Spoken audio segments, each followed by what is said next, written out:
it's damn time to reopen our businesses and get stuff going. All of you know I run a growth and startup accelerator with a lot of member companies, and that's what we've been working on for the last 2 weeks.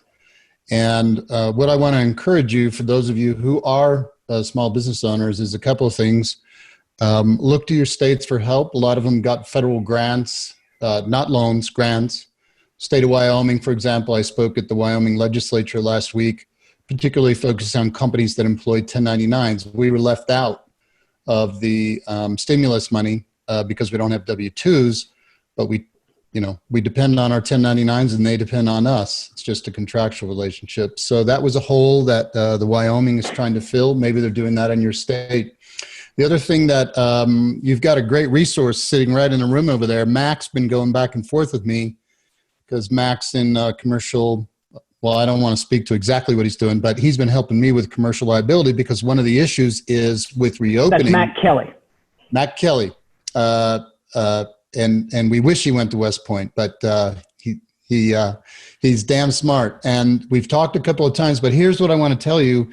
When you reopen, as you reopen, you should be very concerned about liability issues. And Mac was talking to me about that in the private chat, about customers making a claim against you, your employees making a claim they were infected. What if they die?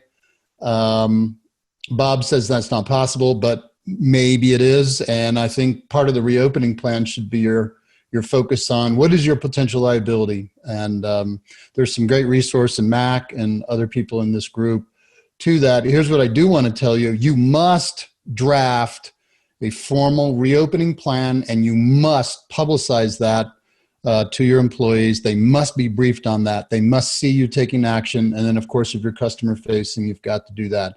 Bottom line, we have got to reopen. We've got to get our businesses going. I don't know all of you. I'm focused on small business, less than 25 million, usually around 5-ish. And we're on the front lines of that recovery. We can either sit here and whimper and whine and bitch and shake our heads, or we can get to it. And this is the get to it crowd. So I'm encouraging you to be determined, be intentional. And next time I see you next week, give us the stories about how your business is generating more growth, more revenue, and more impact.